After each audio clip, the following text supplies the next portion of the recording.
Sound check on microphone number 1. Sound check for the live stream on microphone number 1. Sound check, microphone number 2. Hello, hello. I hear the echo, so I must be on. Okay, not good.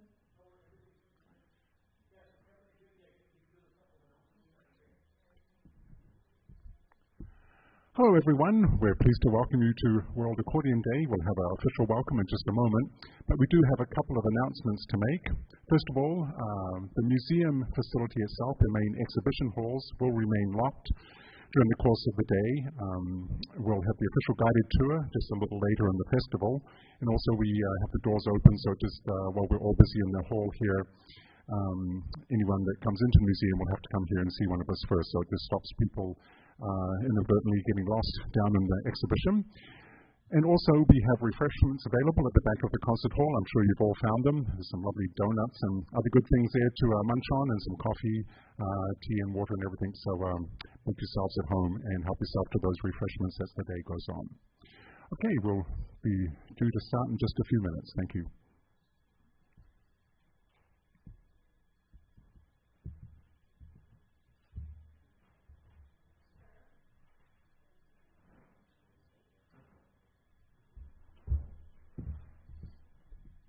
We have another very important question. So the restrooms, the facilities for the ladies, and we have one at the bottom of the stairway through which you entered.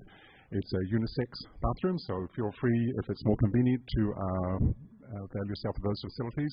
We also have another restroom down behind you in the stairwell, so just at the bottom of the stairs. So thank you.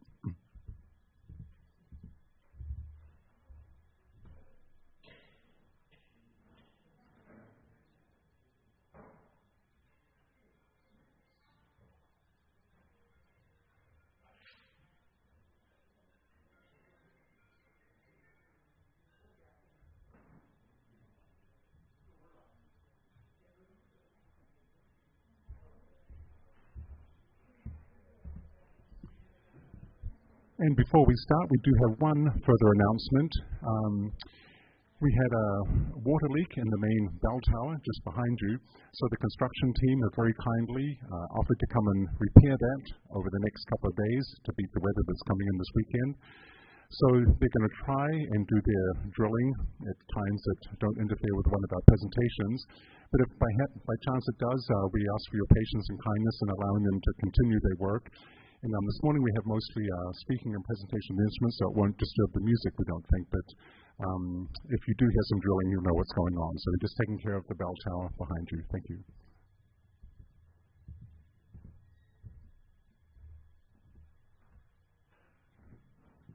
Good afternoon, ladies and gentlemen. I'm Helmi Harrington, and I'm very pleased to welcome you here, not only in our building, but also live stream across the nation and further into the world.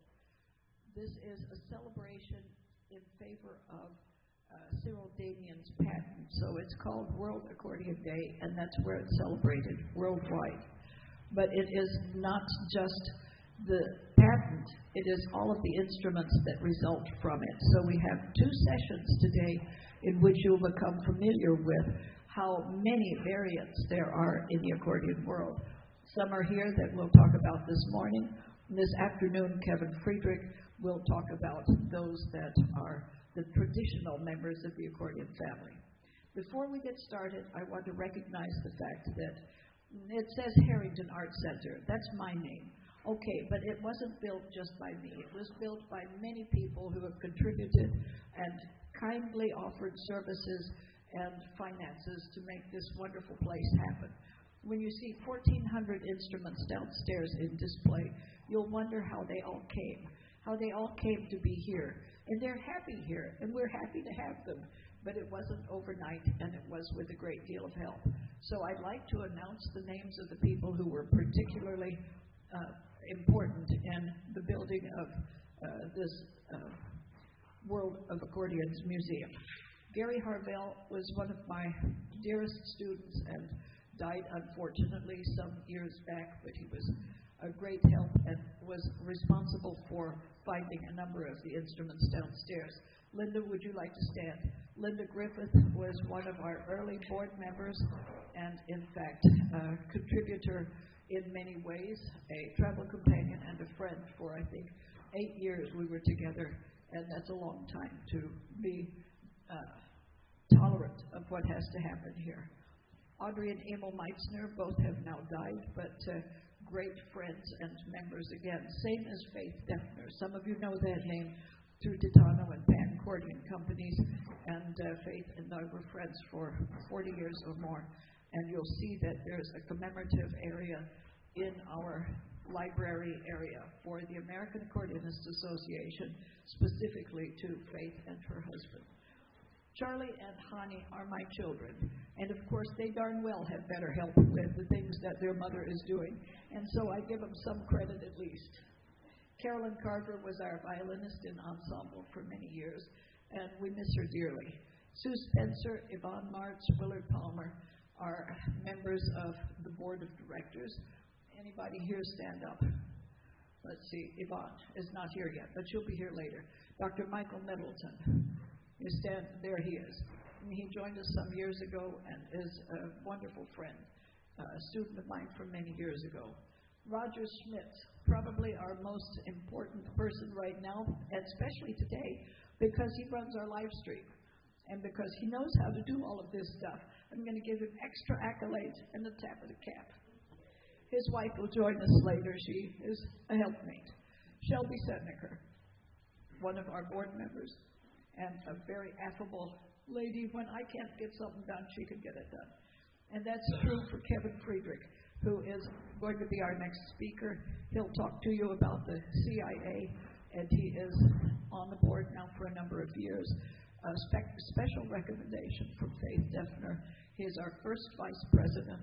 He is a diplomat with the CIA, and I say that because the CIA has a double meaning. For us, of course, it's Confederation International for the Accordion, but I say it so that people presume it's a different form of the CIA.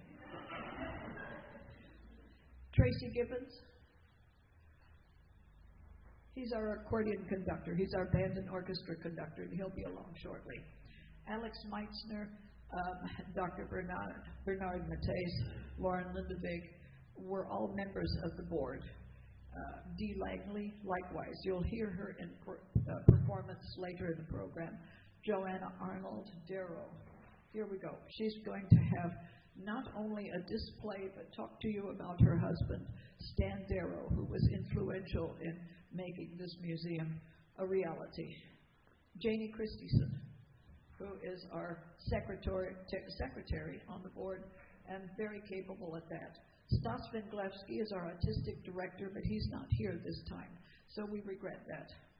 In addition to the board, we have faithful volunteers and friends who have provided extraordinary services. That includes Tracy and his wife, Carrie Van Duzen, Marian Serjamaki Kuchta. You want to try spelling that one backwards? Wonderful lady who has provided very much in the way of food and services here and cleanup issues. Robin Floyd, who is my right hand in repairing accordions downstairs during the course of the week. She's been here about 8 years, 10 years, something like that. So we're grateful to her. Ann Velasco and Mary Carlson. Mary Carlson, I know, is here. There she are. And she's taking care of the important stuff like sign-in registrations and money. So if you owe us money, give it to her, it's safe. But just be sure to give it. Al Lyman, who is Shelby's husband, he is our lawyer when we need one. Rob Dingman is our financial officer on the board. And where he are? There it is. And Chris Kopek and his lady friend, Sherry Johnson, who have spent endless hours and a great deal of money improving the situation for your view today. Not that it isn't always beautiful, but it's much more beautiful right now. Let's see.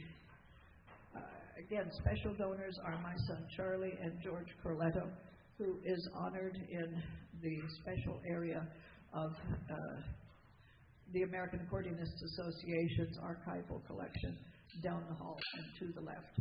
I'll hope you take time to look at it in a short view when we do the museum tour. We have all of this has come about in order to honor Cyril Damien and his patent. About 200 years ago, since Cyril Damien registered his patent in 1829, May 6 in Austria, we have here and worldwide celebrated May 6 as that first initial patent that got the movement for accordion construction underway. So his ideas traveled throughout Europe to influence uncounted thousands of musicians, provide a documented date for the industry, and this time to supplement the inspiration for all other accordionists who've developed, makers in England, Germany, France, Italy, and far beyond. There's no country that hasn't contributed to the accordion world. Damien's invention became propitious, taking advantage of societal fascination with free reed sounds, and that influenced the 19th century development of so many different types, probably brought to Europe by the Schenk and similar gourd-based mouth-blown instruments, the principal stimulant interest among numerous musical instrument inventors and innovators resulted for almost 200 years now. Within the first 50 years after Damien's patent, we have all major members of the accordion family founded. And that's a tremendous statement because there are so very many of them. And as trade routes brought the instruments that were produced to different parts of the world, they established themselves elsewhere and became national and cultural preferences. You'll hear that they sound different, not just look different.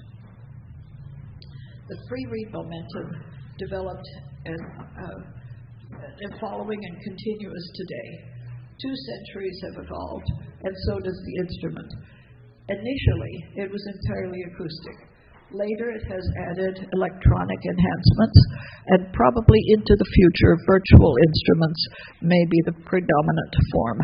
Virtual means that they have no internal sounding bodies, but rather have a computer inside that gives back the sound requested by a particular key depression. In any case, we honor all of them. We love all of them, not necessarily equally, but we try. Okay, we next have in front of you a collection of instruments here and here that reflect the respect that this place has encouraged in the world.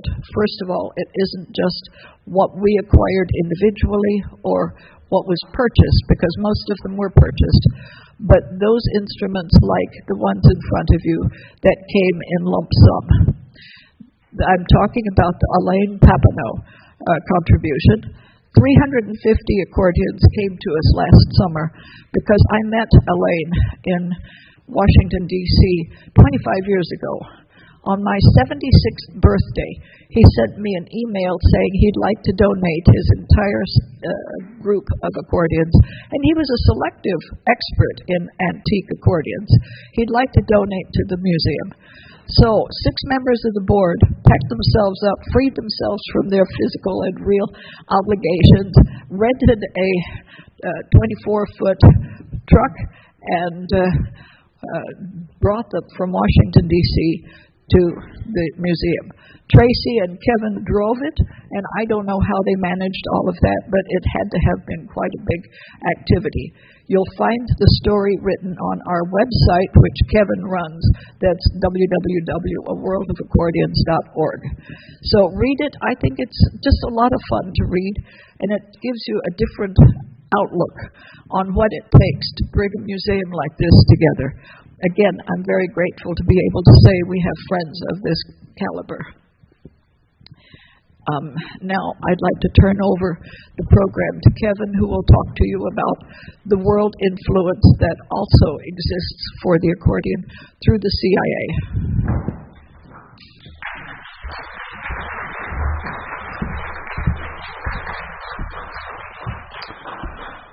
Good morning, everyone, and welcome to our World Accordion Day and Dr. Willard A. Palmer Celebration 2022. As Dr. Harrington so kindly acknowledged, my name is Kevin Frederick, and it is my great privilege to offer greetings from the international accordion community in my role as the ambassador for the International Accordion Association, the Confederación Internacional des Accordionistas, or as Helmi so politely put it, the CIA.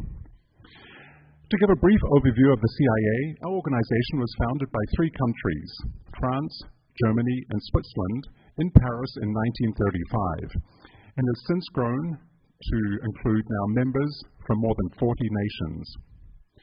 From the commencement, it was always recognized that one of the primary aims of the Confederation should be to elevate the status of the accordion, which at the time was scarcely recognized as a serious musical instrument. Clearly, this would involve raising the standard of musicianship among players of the instrument.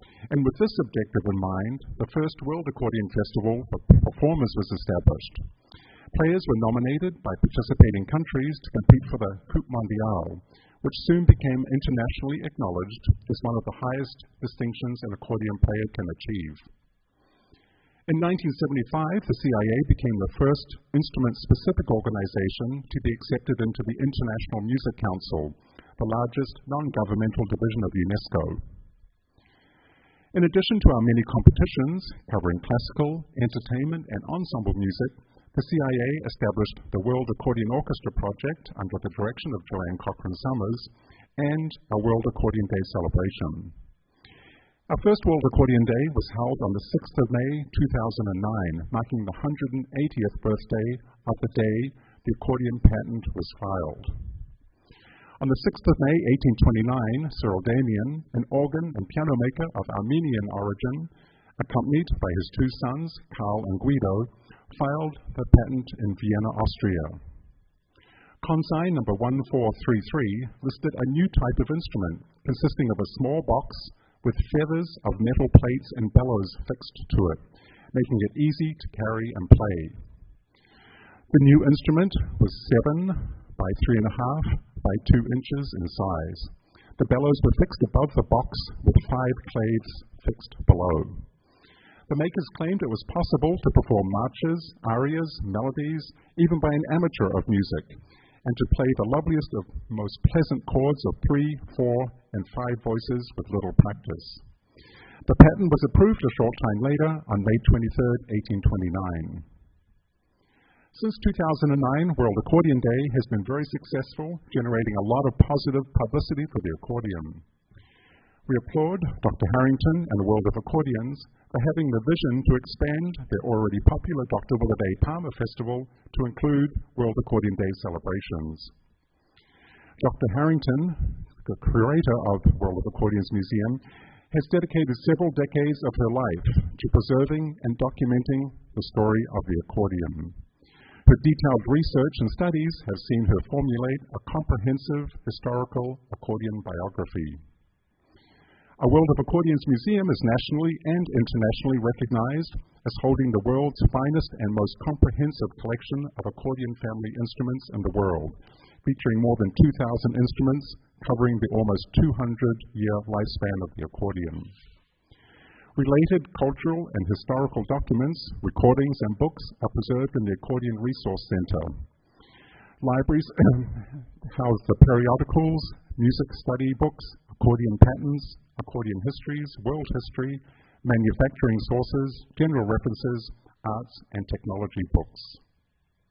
Published and manuscript music is estimated at 1 million pieces in the museum's holdings. So we thank A World of Accordions, Dr. Harrington and her board of directors for being committed to the conservation, protection, and promotion of our global accordion heritage. We thank you for sharing and embracing the responsibility to preserve our accordion-related treasures, document the accordion's cultural heritage, encourage discoveries, and tell the accordion story to future generations. On behalf of the CIA, thank you for hosting this important event and for your continued and dedicated work here at A World of Accordions. As you join your fellow accordionists from around the world over the next few days, we wish you a most successful World Accordion Day and Dr. Willard A. Palmer Festival. Thank you.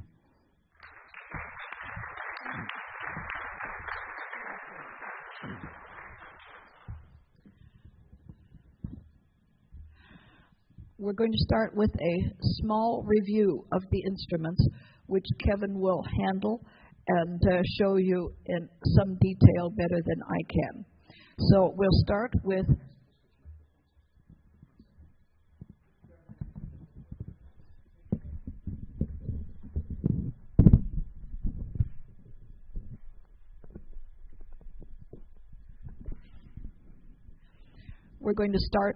the earliest of the instruments. You're actually going to see one of the first ever made that Kevin found and donated to us a couple of years ago. That's that 7-inch, 3-inch box that you're going to see with only 6 levers on it. That means do, re on one, mi, fa on another, sol, la. It's an octave, and that from that has grown everything with one complete scale of 2+ octaves, and then 2 scales and 3 scales, and all of the other diatonic accordions. But you see that later this afternoon. Right now, we're going to look at the flutinas, which are what the Western-speaking world calls the instrument rather than accordion. The original name of the instrument was accordion, spelled with K's, and then it became spelled with St's, and now we know it as a flutina.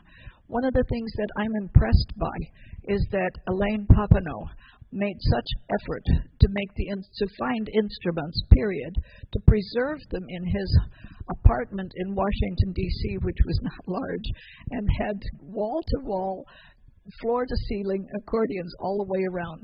And among them was this lovely flutina, which you see has excellent inlaid woodwork, and that's its beauty.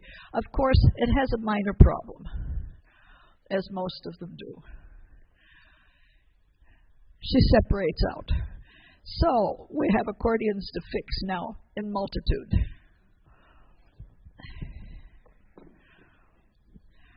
This one is beautiful because it's the only one that I know that has brass inlaid decorations.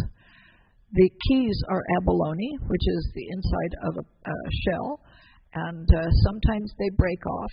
You can't just go out and buy replacement keys like this. You can make them sometimes, but we haven't gotten around to 350 of the needs of these instruments. And again, this is a 2-row, 2-scale flutina. We can talk about how the right hand and left hand have been involved. The right hand usually plays melody in our world, and the left hand usually plays the accompaniment. But if my fingers line up like this, then my weakest finger plays the bottom large lever as an air button. That's a problem. So in most cases, it would be reversed. The melody would be played with the left hand, and my right hand would control the lever with the strong finger, the index finger. When these instruments had enough levers and keys, a man by the name of Ullig came to Damien's studio or workshop and said, "Teach me how to make them. I want to make them in my home workshop in Chemnitz." Anybody recognize the word, Chemnitz? It was in Saxony and as the home of the Chemnitz concertinas. And that's what he did. He took the flutinas, cut them in half, and made a strong frame for the center where they're rejoined. So the notes that were low are on the left-hand side, the notes that are high are on the right-hand side, and now we call it a concertina. Initially, it was also called accordion. There's a lot of confusion in the names, and it's not any different today. I have many people who call me up and say we have a concertina when it's absolutely not a concertina, but that's a name that's familiar. This is really a concertina. It started with 5 buttons in the right and the left hand each, and then 10, 20, 30. Today we have 105, 106 as a norm. This is an original Ullig, which is a rarity, and we thank Papineau for providing it to us. When keyed instruments came about, I have an Arnold here. Let's take a look at that one. This is a double A Arnold, and it's a variant, an enlarged variant of a concertina. The thing that happened in Europe is that the instrument became very popular, and people started being able to play all kinds of their folk music and favorite popular pieces on that concertina. So, of course, others jumped into the bargain and started to make instruments on their own. A man by the name of Friedrich Bundt put his name big as day across the front and began to call the instruments Bandoneon. And you see downstairs that they're listed exactly that way. Bandoneon. Bandoneon is how we normally know it. He was also a good salesman, so he took the instrument to various parts of the world. He enticed performers to play it, especially in South America, where it became a national instrument. And this is one of the large bandoneons that has 200 and something pitches. You hear it out and about playing tango music, and it is a wonderful instrument. Can you imagine having 100 and something buttons and trying to remember one pitch for out and another pitch for in, and they're not logically connected? It's a very difficult thing. So most bandoneon players learn their instrument on reduced keys. They play only pulling out. That's half of the instrument. Then a big air button lets them push it back in and start over again on the next out. The Arnold Accordions, bandoneons, are so popular that they're sought after worldwide, and we're very lucky that we have a couple of them in the museum now, and this is one of them that we got from Elaine Papineau. Do we have the other bandoneon here? We don't have it here. Oh yes, this afternoon you'll see a variant of the bandoneon which has chromatic pitches. They're arranged in a keyboard-like order, and Kevin will play on it because he can play everything. I mean, he's so smart. One of the common instruments from the era in which they are evolving is the one-row button diatonic. And this sweet little baby is so colorful that I just had to bring her out. If you play on her, you'll hear she's out of tune. They're all out of tune. If they play at all, we're lucky. And then we have wonderful people to help work on them, like Chad, who has already done a few miraculous helps on the instruments you'll hear this afternoon. I like this one a lot simply because ahead of her time, she's colorful, and that colorful beauty attracts people Now, is it color that attracts, or is it the sound and the music that's being made? And it's probably a 50-50 relationship. Another version of the lever system is this kind of a lever system. And really, I wanted to bring this one out for two reasons. Of course, it looks like a piano keyboard of some odd kind, and it's not. It's called a semitone, and it is 2 rows of chromatic pitches. Two rows of scales, one on the white keys, one on the black keys. But the left hand has its basses and chords far apart. So this is a European system that's out of the north countries in Europe and is often a preferred instrument. I wanted that for not only this odd arrangement of left-hand levers, but also for the beauty of its celluloid covering. I don't know if you can see well enough that it has a lot of glitter and sparkle in it, and it took a long time for the companies to be able to include sparkle or mother of pearling into the instrument system. We need a spotlight here. Thank you. Oh, I hear something rattling. What do you suppose that means? Let's take the Russian.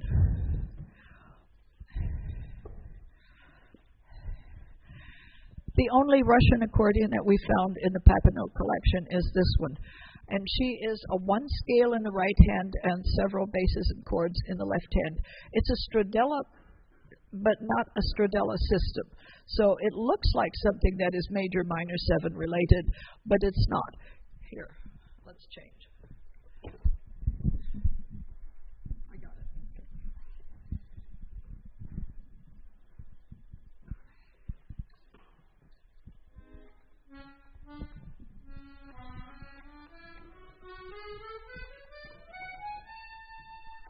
See, I'm just going back and forth. I'm sorry. I'm just going back and forth. And the bass.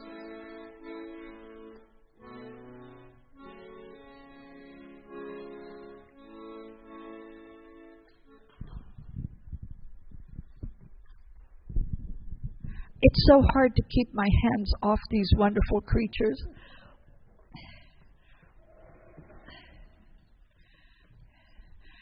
A similar rarity would be the Japanese accordion there, which is really like a piano accordion in the right hand. And look at its left hand. This is a piano accordion configuration in buttons that Alain Papineau happened to prefer. He adapted a number of his instruments in the same way, same order for right hand as left hand. And this one is one like the left, like you will see in the right hand. I can't see when the mayor comes in. I'm sorry? I thought that might be he. Okay, let's put it back, and we'll interrupt my patter while I introduce Mayor Jim Payne, who is one of our most honored guests here.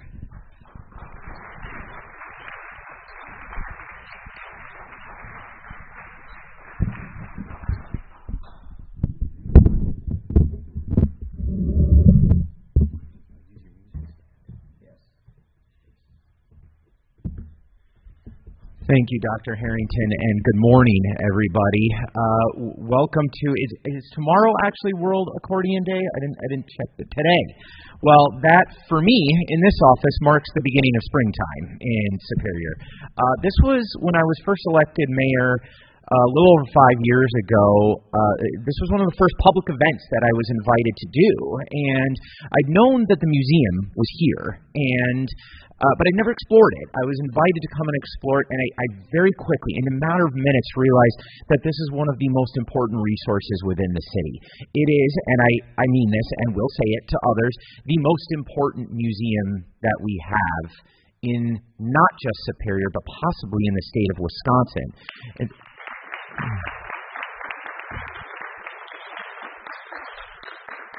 I always say similar things each year because they're still true each year, that the work that this museum and all of you are doing is important not just to the development of the community, but our sense of ourselves. This city has been a gathering place for people from around the world. And when people come and leave their old lives behind, there's so little that connects them to who they were when they begin anew. But one of the things that helps establish who we are is our culture and our background and our stories, both ours and those of our ancestors that came before us. And the thing that ties all that together is often music. And so the work that you do here is not just about creating beautiful music. Of course it's that, and of course that contributes to the community.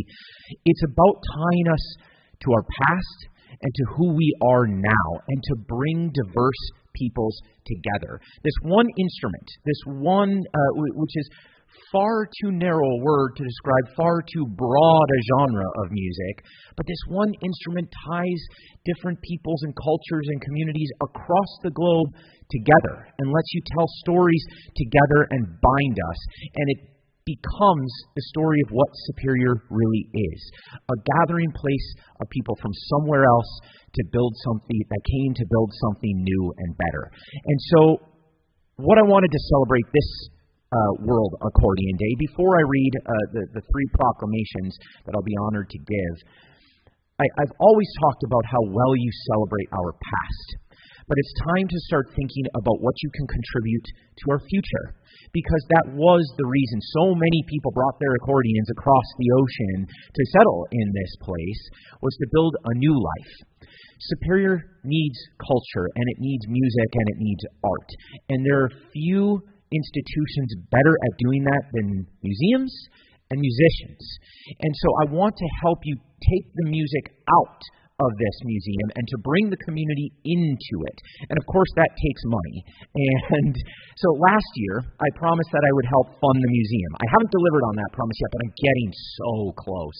I of course have to clear the city council, which is the toughest part of my job, but I assure you it is my job, Helmi. And I will clear that city council, and I am going to fund this museum for the first time in the history of the city of Superior.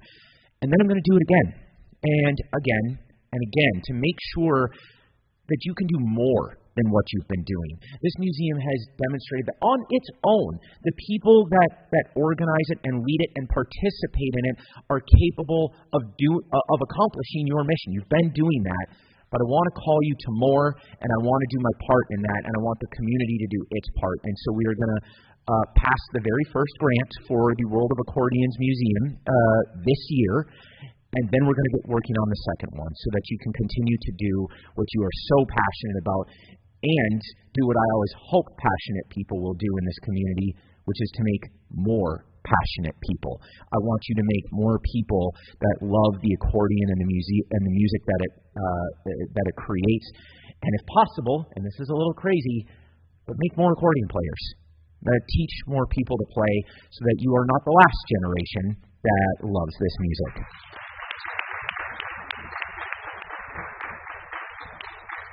So with that, this is a long weekend. So I have three things to proclaim, the most I've ever done in one sitting, but I think all worthwhile. And I will begin by proclaiming, let's do today first. Let's go in chronological order.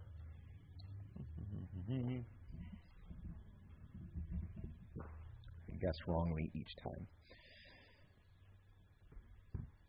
Whereas World Accordion Day, May 6th, is an annual celebration held worldwide in honor of the 1829 patent by Cyril Denian that started the accordion family of musical instruments on a path of prolific technological and artistic developments as displayed at a World of Accordions Museum in Superior, Wisconsin. This museum, housing over 2,000 instruments, is widely held as the finest collection in the world, draws conventions, performing artists, festival participants, and reporters from many countries. And this festival is held in Superior and broadcast worldwide, drawing attention to the area and the exceptional music environment created here. And the local institution, located at Harrington Arts Center, has received honors from UNESCO member, Confederación Internacional de Acordionistas, which is a leading proponent for preservation of cultural history and artistic excellence. Therefore, I, Jim Payne, Mayor of the City of Superior, hereby proclaim May 6th, 2022, World Accordion Day in the city of Superior, Wisconsin, and encourage all residents to participate in the coming festivities to show support and appreciation for World of Accordions Museum and the musical heritage they preserve. Sign this.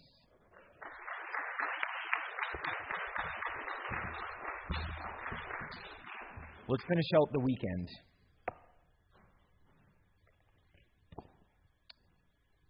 This I learned about when I first started coming. Whereas Dr. Willard A. Palmer II was a musical genius of profound pedagogic productivity whose renown and accomplishments are celebrated annually at Harrington Art Center, the repository of his estate, consisting of his musical instruments, 800 teaching books primarily for accordion, piano, and other instruments, and Palmer raised performance standards through scholarly urtext editions for concert artists, 17 multilingual translations of his books, the English versions of which are used daily in the institution's Accordion Resource Center libraries.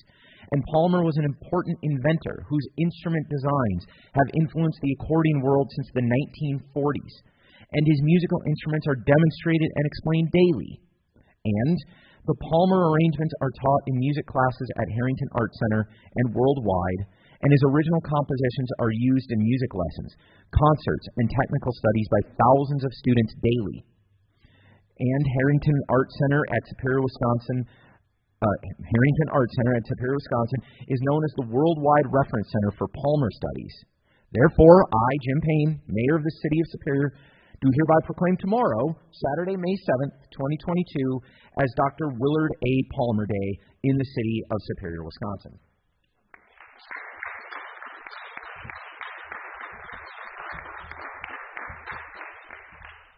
And finally, whereas social music celebrations are an important part of many distinct nationalities in Wisconsin, including German, Czech, Slovak, Polish, English, Irish, Scandinavian, among others, as well as musical styles of Zydeco, Conjunto, Cajun, Old Time, Big Band, and many more. And music is enjoyed in the company of others drawn together by spirit and emotion that express song texts, body rhythms, and dances in deeply shared ways. And music strengthens family ties, neighbors, and brings together generations by preserving traditions and memories of events. And accordions of all kinds are regularly used as integral parts in the history of Wisconsin and the Midwest, having been introduced by settlers to the Northwest Territory in the mid-19th century and continuing to the present. And these instruments are found at Harrington Art Center Superior in guises recognizable by acoustics and body shapes, as associated with traditions of manufacture and brought to this region by travelers and immigrants.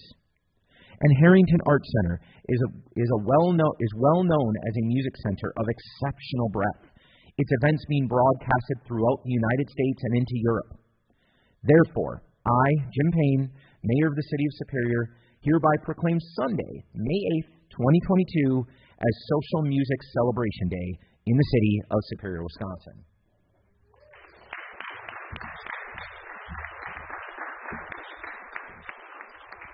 It's fitting to end on that last proclamation because I don't think this happens every year, but this is Homegrown Week in Duluth primarily, but last night was what they affectionately call Soup Town Night, where a series of concerts were held just in Superior.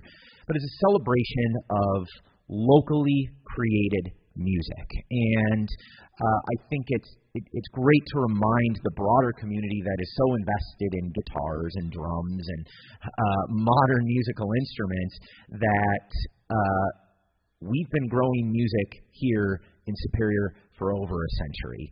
And with your help, especially with this museum's help, and with deep gratitude to Dr. Helmi Harrington, the board of directors, and all of you, we are going to together continue to do it for the next century as well. Thank you. Have a great weekend.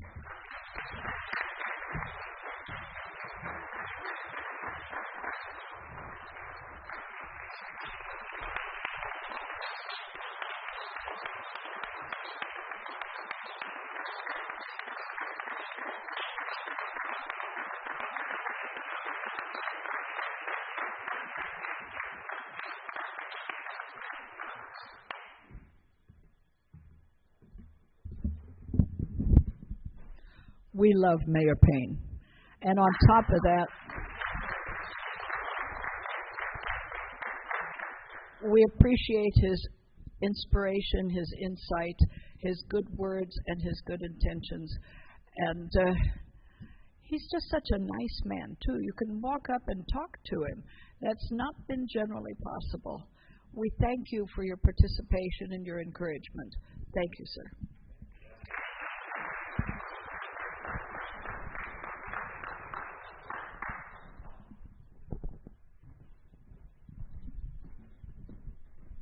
One short message for the people that are watching via live stream and for everyone here as well.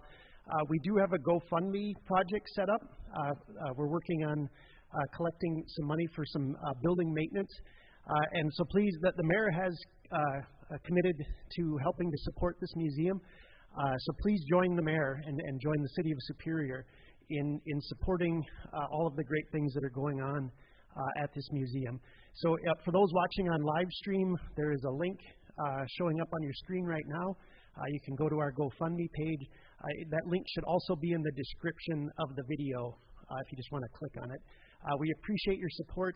We really need it to keep putting on grand events like this. So thank you. And if anyone here would like to get access to the link, just stop by and I'll get you set up. We'll make it easy for you. So thank you. So back to our show.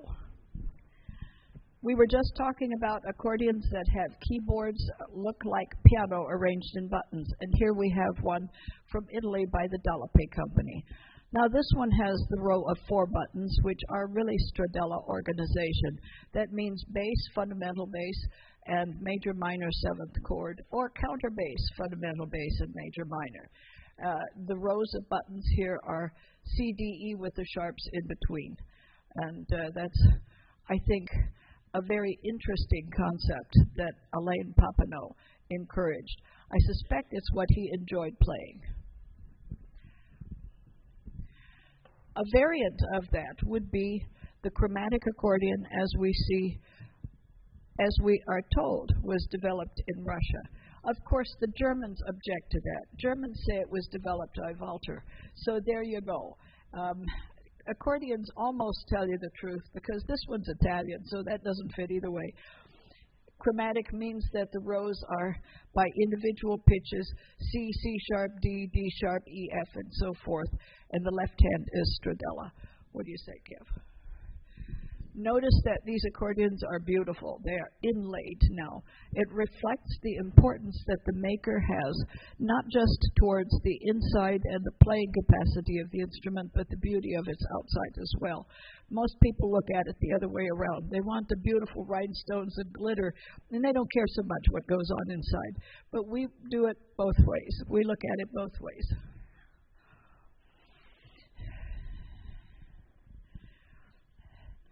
Of course, we have to come to the instruments that have piano keyboards. And so here we have one here with a dancing lady who would seem to be almost naked. She's not. She has a lovely skirt, and that skirt is in colorful and active abalone. Abalone is the inside of a seashell. And when this accordion is in motion, it's like her body swings. Okay. And that's, I think, a fine feature that would make a player of this instrument popular. It has a regular piano keyboard on the right-hand side and ordinary Stradella in the left hand. But also one of the things that distinguishes all of the accordions you're looking at now is the grill cover. The grill cover here is of a specific pattern that we can designate to the company of origin.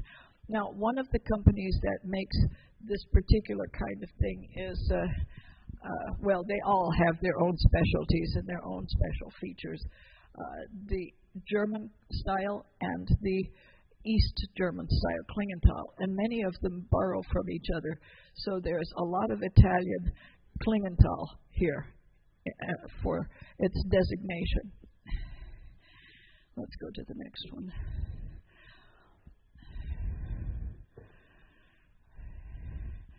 And isn't Kevin wonderful? He just picks them up and handles them. Yes. You'll hear him play them in just a few hours. We have one little extra fun announcement to make. Mayor Payne kindly gave us the proclamation celebrating the various ways we celebrate the accordion, but he has also invited us as a museum to put 17 instruments on display at his office, so that as people march into City Hall looking for information and various other things, the first thing they will see is a display of accordions from the world of accordions. So we thank Mayor Payne for that kind gesture as well. Very nice. Thank you, Kev. Thank you. Okay, a typical piano keyboard, and again, a Klingenthal pattern here. This is Maraviglia. Now, there's an interesting concept here. When the religious talk about Mary leaving the old world and by boat arriving in France, her name was taken as Maraviglia. And so now I want to know if the accordion is holy and sacred too. That's supposed to bring a smile.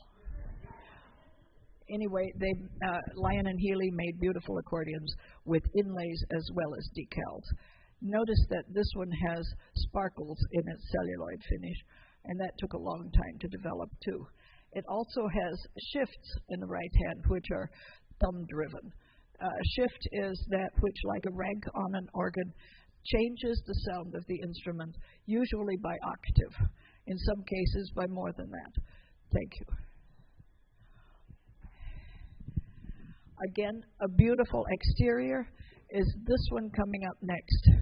Now, this one has a lot of Klingenthal on it. As a matter of fact, the little hummingbird on it is typical Klingenthal giveaway secret. The thing that impresses me on this is, first of all, how colorful the celluloid is, but secondarily, this extra layer of pattern on it. And I'm not at all sure how they did that. Somebody with an extraordinarily gifted hand could have painted it on. It could have been decaled on, but I don't know. I haven't seen it before. And if anybody has a suggestion, I'd like to know it. The little bird here is what I'm saying looks like Klingenthal, as is this keyboard shape. It likewise has shifts, and the shifts here are on the side of the keyboard. They are generally either 2 or 3 middles, and then the other shift adds in a low octave. Middles mean that if I'm sitting at a piano and I'm sitting at the center, middle C is here, and it gives me 41 keys of lower than middle C and up above that. With the shift that brings the octave into the sound package, it would be like moving 41 keys down an octave. Thank you. I forget that stuff. Now we get to 2 of the rarest in the collection, and that is this one, which has 2 systems available. One is chromatic, and the other is a piano keyboard. People look at that and they say, well, it's a piano keyboard with some extras. And that's true too, but this is a body with 2 mechanically activated keys. This is really C, C sharp, D, and then it's really C, C sharp, D here also. What's the purpose? Well, in vaudevillian days, not everybody played piano accordions. In fact, they became more popular because people in the audience could recognize what a piano keyboard is. They couldn't recognize what all the chiclet keys or round circle keys were. So they enjoyed looking at and hearing the players play a piano accordion, you know, the Belly Steinway. In any case, the players of these instruments could do that which is the easiest or most capable on either system, or they could choose the system on which it was more easy to do a particular passage or a tune. And that is something that most of my students today still recognize as an advantage. They play piano accordions, they play button chromatic accordions for the very same reasons. This one I think is quite beautiful. Like I said, she has shifts on the side, which is typical now, and has a mother of pearl finish on the outside. 120 bases in the left hand, as typical in the left hand, and of course a shift for that as well. And then finally, the coupe de résistance, something like that, is this one, the Dalapé, which has 2 keyboards, 2 piano keyboards.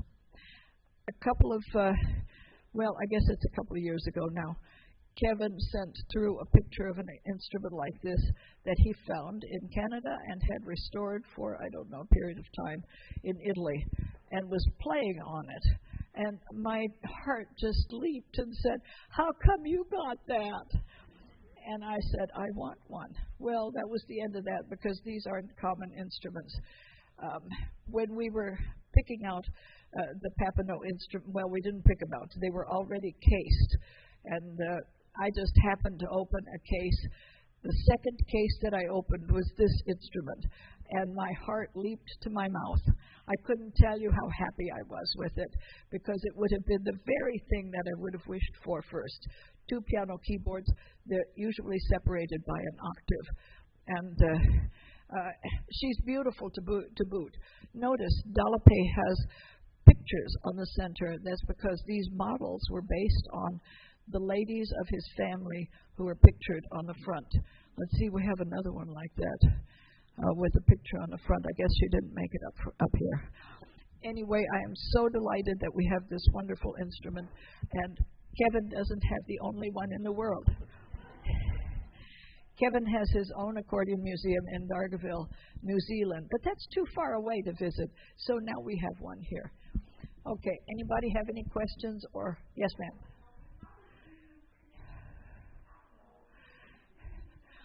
Good point. 25 years ago, I was just getting into the scholarly studies of accordion history, and I went to a SimSim convention in D.C., at which point somebody said, "Oh, you have to visit with or meet Alain Papineau. He's got an accordion collection." So I did that. I went to his apartment, and for a very short period of time, chatted with a man who is very friendly and gave me one of the most important books I have as references downstairs in the museum as well. I never had much in the way of connection with Alain other than Christmas greetings, and I knew that he kept up with the activities of the museum because I'd hear about it now and again. But other than that, friendly greeting grew into something that must be respect.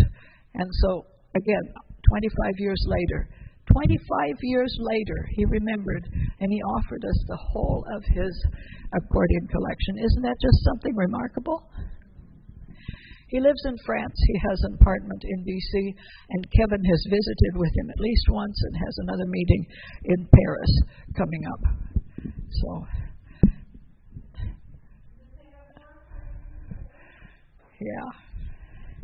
yeah, and I'm hoping he'll be generous with those as well.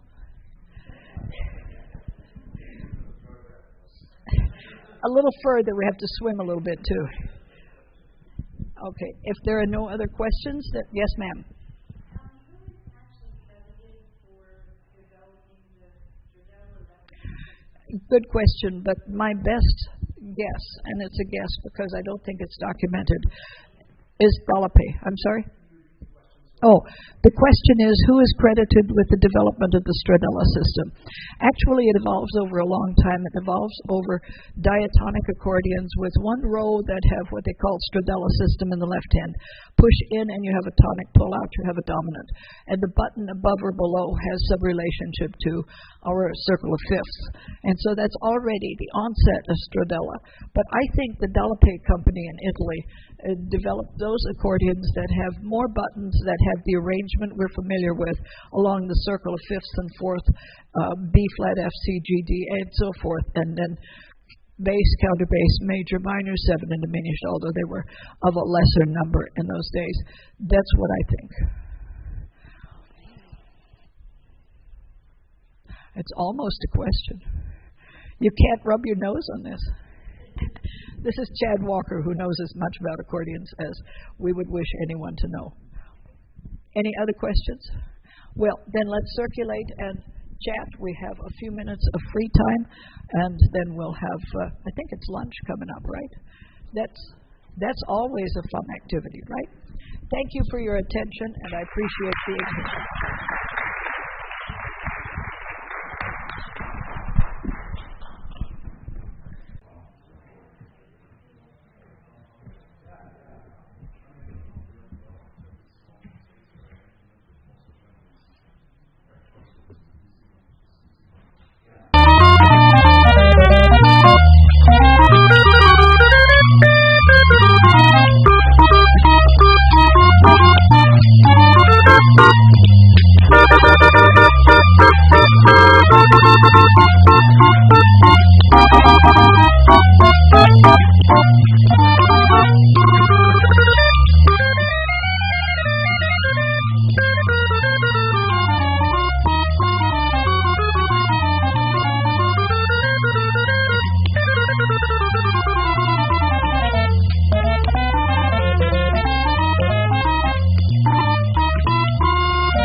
So thank you everyone for joining us for this first session.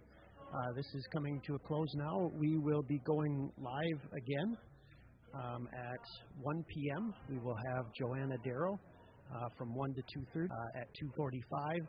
And we have Jaslyn Sky at 4 p.m. And at 5 p.m., we have Kevin Friedrich, and he will be demonstrating many of the variety of accordion family instruments that we have here at the museum. So please continue to join us this afternoon. Just check out our YouTube channel. Make sure you subscribe, and then you'll be notified when we go live. But we hope to have you join us again all afternoon and all day tomorrow and Sunday as well. So please join us again. Thank you.